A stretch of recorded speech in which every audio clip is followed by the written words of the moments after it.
രാജാക്കന്മാരുടെ 1-ാം പുസ്തകം അധ്യായം 21. നാബോത്തിന്റെ മുന്തിരിത്തോട്ടം. ജസ്രയേൽക്കാരനായ നാബോത്തിന് ജസ്രയേലിൽ സമരിയ രാജാവായ ആഹാബിന്റെ കൊട്ടാരത്തോട് ചേർന്ന് ഒരു മുന്തിരിത്തോട്ടമുണ്ടായിരുന്നു. ഒരു ദിവസം ആഹാബ് നാബോത്തിനോട് പറഞ്ഞു, എനിക്ക് പച്ചക്കറിത്തോട്ടമുണ്ടാക്കാൻ നിന്റെ മുന്തിരിത്തോട്ടം വിട്ടുതരണം. അത് കൊട്ടാരത്തിന്റെ സമീപമാണല്ലോ. അതിനേക്കാൾ മെച്ചമായ ഒരു മുന്തിരിത്തോട്ടം ഞാൻ നിനക്കു തരാം. പണമാണ് വേണ്ടതെങ്കിൽ വില തരാം. എന്നാൽ നാബോത്ത് പറഞ്ഞു, എന്റെ പിതൃസ്വത്ത് വിൽക്കുന്നതിന് കർത്താവ് ഇടയാക്കാതിരിക്കട്ടെ. എന്റെ പിതൃസ്വത്ത് ഞാൻ അങ്ങേക്ക് നൽകുകയില്ല എന്ന് ജസ്രയേൽക്കാരനായ നാബോത്ത് പറഞ്ഞതിൽ രോഷാകുലനായി ആഹാബ് സ്വഭവനത്തിലേക്ക് മടങ്ങി. അവൻ മുഖം തിരിച്ച് കട്ടിലിൽ കിടന്നു ഭക്ഷണം കഴിച്ചതുമില്ല. അവന്റെ ഭാര്യ ജെസബേൽ അടുത്തു വന്ന് ചോദിച്ചു, അങ്ങ് എന്താണ് ഇത്ര ക്ഷോഭിച്ചിരിക്കുന്നത്? ഭക്ഷണം കഴിക്കുന്നില്ലല്ലോ. അവൻ പറഞ്ഞു, ജസ്രയേൽക്കാരനായ നാബോത്തിനോട് അവന്റെ മുന്തിരിത്തോട്ടം വിലക്കി തരുക, അല്ലെങ്കിൽ വേറൊന്നിനു പകരമായി തരുക എന്നു ഞാൻ പറഞ്ഞു. എന്നാൽ തരുകയില്ല എന്ന് അവൻ പറഞ്ഞു. ജെസബേൽ പറഞ്ഞു, അങ്ങാണോ ഇസ്രായേൽ ഭരിക്കുന്നത്? എഴുന്നേറ്റ് ഭക്ഷണം കഴിച്ച് സന്തുഷ്ടനായിരിക്കുക. ജസ്രയേൽക്കാരനായ നാബോത്തിന്റെ മുന്തിരിത്തോട്ടം ഞാൻ അങ്ങേക്ക് തരും. അവൾ ആഹാബിന്റെ പേരും മുദ്രയും വെച്ച് നഗരത്തിൽ നാബോത്തിനോടൊപ്പം വസിക്കുന്ന ശ്രേഷ്ഠന്മാർക്കും പ്രഭുക്കന്മാർക്കും കത്തയച്ചു. അതിൽ ഇങ്ങനെ എഴുതിയിരുന്നു, നിങ്ങൾ ഒരു ഉപവാസം പ്രഖ്യാപിക്കുകയും ജനത്തെ വിളിച്ചുകൂട്ടി അവിടെ നാബോത്തിനെ പ്രധാന സ്ഥാനത്തിരുത്തുകയും ചെയ്യുവിൻ. അവനെതിരായി 2 നീചന്മാരെ കൊണ്ടുവരുവിൻ.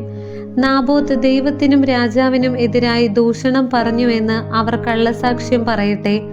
അപ്പോൾ അവനെ പുറത്തു കൊണ്ടുപോയി കല്ലെറിഞ്ഞു കൊല്ലുവിൻ. പട്ടണത്തിലെ ശ്രേഷ്ഠന്മാരും പ്രഭുക്കന്മാരും ജെസബേൽ എഴുതിയതുപോലെ പ്രവർത്തിച്ചു. അവർ ഉപവാസം പ്രഖ്യാപിച്ചു, ജനത്തെ വിളിച്ചുകൂട്ടി നാബോത്തിനെ പ്രധാന സ്ഥാനത്തിരുത്തി. നീചന്മാർ ഇരുവരും അവനെതിരെ ഇരുന്നു. ഇവൻ ദൈവദൂഷണവും രാജദൂഷണവും പറഞ്ഞുവെന്ന് അവർ ജനത്തിന്റെ മുൻപിൽ നാബോത്തിനെതിരായി കുറ്റം ആരോപിച്ചു. അവർ അവനെ പട്ടണത്തിന് പുറത്തു കൊണ്ടുപോയി കല്ലെറിഞ്ഞു കൊന്നു. നാബോത്തിനെ കല്ലെറിഞ്ഞു കൊന്ന വിവരം ജെസബേലിനെ അറിയിച്ചു. അത് കേട്ടയുടനെ ജെസബേൽ ആഹാബിനോട് പറഞ്ഞു, എഴുന്നേൽക്കുക. ജസ്രയേൽക്കാരനായ നാബോത്ത് വിലയ്ക്ക് തരാൻ വിസമ്മതിച്ച മുന്തിരിത്തോട്ടം കൈവശപ്പെടുത്തിക്കൊള്ളുക.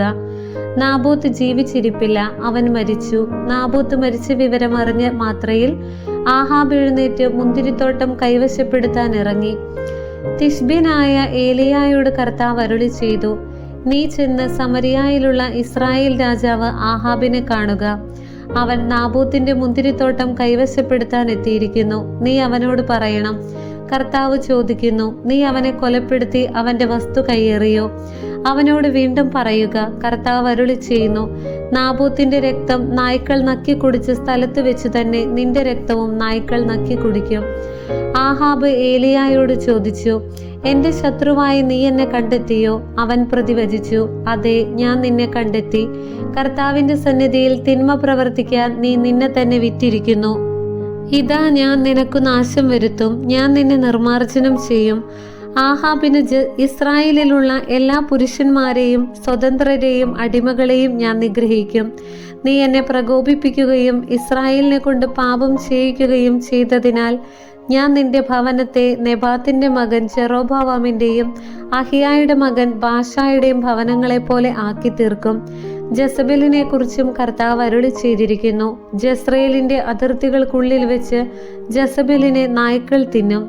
ആഹാബിന്റെ ഭവനത്തിൽ നിന്ന് നഗരത്തിൽ വെച്ച് മരിക്കുന്നവനെ നായ്ക്കൾ ഭക്ഷിക്കും. നാട്ടിൻ പുറത്ത് വെച്ച് മരിക്കുന്നവനെ പറവകളും. ഭാര്യയായ ജെസബേലിന്റെ പ്രേരണയ്ക്ക് വഴങ്ങി കർത്താവിന് അനിഷ്ടമായത് പ്രവർത്തിക്കാൻ തന്നെ വിറ്റ ആഹാബിനെ പോലെ ആരും ഉണ്ടായിട്ടില്ല.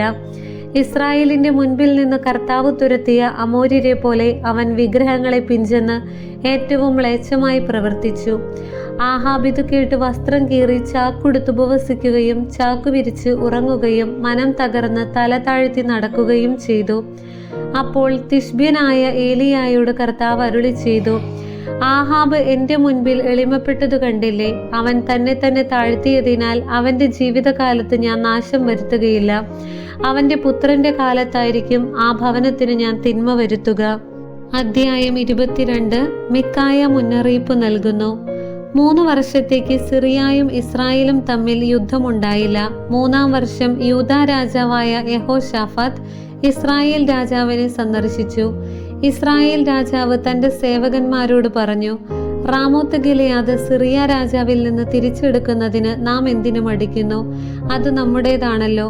അവൻ യഹോശാഫാത്തിനോട് ചോദിച്ചു, എന്നോടൊപ്പം റാമോത്ത് ഗിലെയാദിൽ യുദ്ധത്തിന് പോരുമോ? യഹോശാഫാത്ത് ഇസ്രായേൽ രാജാവിനോട് പറഞ്ഞു, ഞാൻ തയ്യാറാണ്. എൻ്റെ സൈന്യം നിന്റെ സൈന്യത്തെ പോലെയും എൻ്റെ കുതിരകൾ നിന്റെ കുതിരകളെ പോലെയും തയ്യാറാണ്.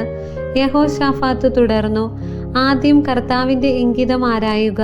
ഇസ്രായേൽ രാജാവ് പ്രവാചകന്മാരെ വിളിച്ചുകൂട്ടി. അവർ 400ഓളം പേരുണ്ടായിരുന്നു.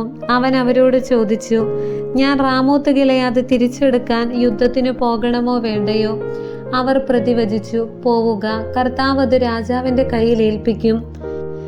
എന്നാൽ യഹോശാഫാത്ത് ചോദിച്ചു, കർത്താവിന്റെ ഇംഗിതം ആരായേണ്ടതിന് ഇവിടെ വേറെ പ്രവാചകനില്ലേ? ഇസ്രായേൽ രാജാവ് പ്രതിവചിച്ചു, നമുക്ക് കർത്താവിന്റെ ഇംഗിതം ആരായാൻ ഒരാൾ കൂടിയുണ്ട്, ഇംലായുടെ പുത്രൻ മിക്കായ. എന്നാൽ ഞാൻ അവനെ വെറുക്കുന്നു. അവൻ എനിക്ക് തിന്മയല്ലാതെ നന്മ പ്രവചിക്കുകയില്ല. യഹോശാഫാത്ത് പറഞ്ഞു, രാജാവ് അങ്ങനെ പറയരുതേ. ഉടൻ ഇസ്രായേൽ രാജാവ് സേവകനോട് ആജ്ഞാപിച്ചു, ഇംലയുടെ മകൻ മിക്കായെ വേഗം കൊണ്ടുവരിക. ഇസ്രായേൽ രാജാവും യൂദാ രാജാവ് യഹോശാഫാത്തും രാജകീയ വസ്ത്രങ്ങൾ അണിഞ്ഞ് സമരിയായുടെ കവാടത്തിലുള്ള ഒരു മെതിസ്ഥലത്ത് സിംഹാസനത്തിൽ ഉപവിഷ്ടരായിരുന്നു. പ്രവാചകന്മാർ അവരുടെ മുൻപിൽ പ്രവചിച്ചുകൊണ്ടിരുന്നു. കെനാനായുടെ മകൻ സെദക്കിയ ഇരുമ്പുകൊണ്ട് കൊമ്പുകൾ നിർമ്മിച്ച് പറഞ്ഞു, കർത്താവ് അരുളി ചെയ്യുന്നു, സിറിയക്കാർ നശിക്കുന്നതുവരെ നീ ഇവ കൊണ്ട് അവരെ കുത്തിക്കീറും. എല്ലാ പ്രവാചകന്മാരും അങ്ങനെ തന്നെ പ്രവചിച്ചു. അവർ പറഞ്ഞു, റാമോത്ത് ഗിലെയാദിൽ പോയി വിജയം വരിക്കുക, കർത്താവ് അത് രാജാവിന്റെ കയ്യിൽ ഏൽപ്പിക്കും. ദൂതൻ ചെന്ന് മിക്കായയോട് പറഞ്ഞു, ഇതാ പ്രവാചകന്മാർ ഏകസ്വരത്തിൽ രാജാവിന് അനുകൂലമായി പ്രവചിച്ചിരിക്കുന്നു. അങ്ങും അവരെ പോലെ അനുകൂലമായി പ്രവചിക്കുക. എന്നാൽ മിക്കായ പറഞ്ഞു, കർത്താവാണെ, അവിടുന്ന് അരുളി ചെയ്യുന്നത് ഞാൻ പറയും. അവൻ വന്നപ്പോൾ രാജാവ് ചോദിച്ചു, മിക്കായ, ഞങ്ങൾ റാമോത്ത് ഗിലെയാദിൽ യുദ്ധത്തിന് പോകണമോ വേണ്ടയോ? മിക്കായ പ്രതിവചിച്ചു, നിങ്ങൾ പോയി വിജയം വരിക്കുക, കർത്താവ് അത് രാജാവിന്റെ കയ്യിൽ ഏൽപ്പിക്കും. രാജാവ് ചോദിച്ചു, കർത്താവിന്റെ നാമത്തിൽ എന്നോട് സത്യമേ പറയാവൂ എന്ന് എത്ര പ്രാവശ്യം ഞാൻ ആവശ്യപ്പെടണം? മിക്കായ പറഞ്ഞു, ഇസ്രായേൽ ജനം ഇടയനില്ലാത്ത ആടുകളെ പോലെ പർവ്വതങ്ങളിൽ ചിതറിക്കിടക്കുന്നത് ഞാൻ കണ്ടു. കർത്താവ് അരുളി ചെയ്യുന്നതും കേട്ടു. ഇവർക്ക് നാഥനില്ല. ഇവർ സ്വഭവനങ്ങളിലേക്ക് സമാധാനത്തിൽ പോകട്ടെ. ഇസ്രായേൽ രാജാവ് യഹോശാഫാത്തിനോട് പറഞ്ഞു, ഇവൻ എനിക്ക് തിന്മയല്ലാതെ നന്മയൊന്നും പ്രവചിക്കുകയില്ല എന്ന് ഞാൻ പറഞ്ഞില്ലേ? മിക്കായ തുടർന്നു, കർത്താവ് അരുളി ചെയ്യുന്നത് ശ്രവിക്കുക. കർത്താവ് സിംഹാസനത്തിൽ ഇരിക്കുന്നത് ഞാൻ കണ്ടു. സ്വർഗീയ സൈന്യങ്ങൾ അവിടുത്തെ വലത്തും ഇടത്തും നിന്നിരുന്നു. അപ്പോൾ കർത്താവ് ചോദിച്ചു, ആഹാബ് റാമോത്ത് ഗിലെയാദിൽ പോയി വധിക്കപ്പെടാൻ ആർ അവനെ വശീകരിക്കും? ഓരോരുത്തരും ഓരോ വിധത്തിൽ മറുപടി നൽകി. എന്നാൽ ആത്മാവ് മുൻപോട്ട് വന്നു പറഞ്ഞു, ഞാൻ അവനെ വശീകരിക്കും. കർത്താവ് ചോദിച്ചു, എങ്ങനെ? അവൻ പ്രതിവചിച്ചു, ഞാൻ ചെന്ന് അവന്റെ എല്ലാ പ്രവാചകന്മാരുടെയും അധരങ്ങളിൽ നുണയുടെ ആത്മാവായിരിക്കും. അവിടുന്ന് കൽപ്പിച്ചു, അവനെ വശീകരിക്കുക, നീ വിജയിക്കും. പോയി അങ്ങനെ ചെയ്യൂ. ഇതാ, ഈ പ്രവാചകന്മാരുടെ എല്ലാ അധരങ്ങളിൽ അവിടുന്ന് നുണയുടെ ആത്മാവിനെ നിവേശിപ്പിച്ചിരിക്കുന്നു. നിനക്ക് തിന്മ വരുത്താൻ അവിടുന്ന് നിശ്ചയിച്ചിരിക്കുന്നു. ഉടനെ കെനാനായുടെ മകൻ സെദക്കിയ മിക്കായയുടെ അടുത്ത് വന്ന് അവന്റെ ചെകിട്ട് തടിച്ചുകൊണ്ട് ചോദിച്ചു, കർത്താവിന്റെ ആത്മാവ് നിന്നോട് സംസാരിക്കാൻ എങ്ങനെയാണ് എന്നെ വിട്ടുപോയത്? മിക്കായ പറഞ്ഞു, ഒളിക്കാൻ ഉള്ളറയിൽ കടക്കുന്ന ദിവസം നീ അതറിയും. ഇസ്രായേൽ രാജാവ് ആജ്ഞാപിച്ചു, മിക്കായെ പിടിച്ച് നഗരാധിപൻ ആമോന്റെയും രാജകുമാരൻ യോവാശിന്റെയും അടുത്തേക്ക് കൊണ്ടുപോവുക. ഞാൻ വിജയിച്ചു മടങ്ങുന്നതുവരെ വളരെ കുറച്ച് ഭക്ഷണവും വെള്ളവും നൽകി ഇവനെ കാരാഗൃഹത്തിലിടുക എന്ന് അവനോട് പറയണം. മിക്കായ പറഞ്ഞു, നീ വിജയിച്ചു മടങ്ങുകയാണെങ്കിൽ കർത്താവല്ല എന്നിലൂടെ സംസാരിച്ചത്. ഞാൻ പറഞ്ഞത് എല്ലാവരും കേട്ടല്ലോ. ആഹാബിന്റെ മരണം. ഇസ്രായേൽ രാജാവും യൂദാ രാജാവ് യഹോശാഫാത്തും റാമോത്ത് ഗിലെയാദിലേക്ക് പോയി. ഇസ്രായേൽ രാജാവ് യഹോശാഫാത്തിനോട് പറഞ്ഞു, ഞാൻ വേഷം മാറി യുദ്ധക്കളത്തിലേക്ക് പോകാം. നീ രാജകീയ വേഷം ധരിച്ചുകൊള്ളുക. ഇസ്രായേൽ രാജാവ് വേഷപ്രച്ഛന്നനായി യുദ്ധക്കളത്തിലേക്ക് പോയി. സിറിയ രാജാവ് തന്റെ 32 രഥനായകന്മാരോട് കൽപ്പിച്ചിരുന്നു, വലിയവരോടോ ചെറിയവരോടോ പൊരുതേണ്ട, ഇസ്രായേൽ രാജാവിനോട് മാത്രം പടവെട്ടുക. അവർ യെഹോശാഫാത്തിനെ കണ്ട് അതുതന്നെയാണ് ഇസ്രായേൽ രാജാവെന്ന് പറഞ്ഞ് അവനെതിരെ ആക്രമണം തുടങ്ങി. യെഹോശാഫാത്ത് ഉച്ചത്തിൽ നിലവിളിച്ചു. അവൻ ഇസ്രായേൽ രാജാവല്ലെന്ന് മനസ്സിലായപ്പോൾ അവനെതിരെയുള്ള ആക്രമണത്തിൽ നിന്ന് രഥനായകന്മാർ പിന്തിരിഞ്ഞു. യദൃശ്യ ഒരു പടയാളി എയ്ത അമ്പ് ഇസ്രായേൽ രാജാവിന്റെ പടച്ചട്ടയുടെയും കവചത്തിന്റെയും ഇടയിൽ തറച്ചു കയറി. ഉടനെ അവൻ സാരഥിയോട് പറഞ്ഞു, രഥം തിരിച്ച് എന്നെ യുദ്ധക്കളത്തിൽ നിന്ന് കൊണ്ടുപോവുക, എനിക്ക് മുറിവേറ്റിരിക്കുന്നു. അന്ന് ഘോര യുദ്ധം നടന്നു. രാജാവിനെ സിറിയാക്കാർക്കു നേരെ രഥത്തിൽ നിവർത്തിയിരുത്തി. മുറിവിൽ നിന്ന് രക്തം ധാരയായി രഥത്തിനടിയിലേക്ക് ഒഴുകി. സന്ധ്യയായപ്പോൾ അവൻ മരിച്ചു. അസ്തമയമായപ്പോൾ സൈന്യങ്ങളുടെ ഇടയിൽ ഓരോരുത്തരും താന്താങ്ങളുടെ നഗരത്തിലേക്കോ ഗ്രാമത്തിലേക്കോ മടങ്ങിക്കൊള്ളുവിനെന്ന ശബ്ദം മുഴങ്ങി. ആഹാബ് രാജാവ് മരിച്ചു. മൃതദേഹം സമരിയായിൽ കൊണ്ടുവന്ന് സംസ്കരിച്ചു. സമരിയായിലെ കുളത്തിൽ അവർ രാജാവിന്റെ രഥം കഴുകി. കർത്താവ് അരുളി ചെയ്തിരുന്നത് പോലെ നായ്ക്കൾ അവന്റെ രക്തം നക്കി കുടിച്ചു. വേശ്യകൾ ആ വെള്ളത്തിൽ കുളിച്ചു. ആഹാബ് ദന്തഗൃഹം പണിയിച്ചതും നഗരങ്ങൾ നിർമ്മിച്ചതും അവന്റെ മറ്റു പ്രവർത്തനങ്ങളും ഇസ്രായേൽ രാജാക്കന്മാരുടെ ദിനവൃത്താന്തത്തിൽ രേഖപ്പെടുത്തിയിട്ടുണ്ടല്ലോ. ആഹാബ് പിതാക്കന്മാരോട് ചേർന്നു. പുത്രൻ അഹസിയ രാജാവായി. യെഹോശാഫാത്ത് യൂദാ രാജാവ്. ഇസ്രായേൽ രാജാവ് ആഹാബിന്റെ 4-ാം ഭരണവർഷത്തിലാണ് ആസായുടെ പുത്രൻ യെഹോശാഫാത്ത് യൂദായിൽ രാജാവായത്. അപ്പോൾ അവന് 35 വയസ്സുണ്ടായിരുന്നു. അവൻ ജെറുസലേമിൽ 25 വർഷം ഭരിച്ചു. ഷിൽഹിയുടെ മകൾ അസൂബ ആയിരുന്നു അവന്റെ മാതാവ്. അവൻ പിതാവായ ആസായുടെ മാർഗത്തിൽ ചരിച്ചു. അതിൽ നിന്ന് വ്യതിചലിച്ചില്ല. കർത്താവിന് പ്രീതികരമായത് പ്രവർത്തിച്ചു. എങ്കിലും പൂജാഗിരികൾ നശിപ്പിച്ചില്ല. ജനം അവിടെ തുടർന്നും ബലികളും ധൂപവും അർപ്പിച്ചു. യെഹോശാഫാത്ത് ഇസ്രായേൽ രാജാവുമായി സമാധാനത്തിൽ വർത്തിച്ചു.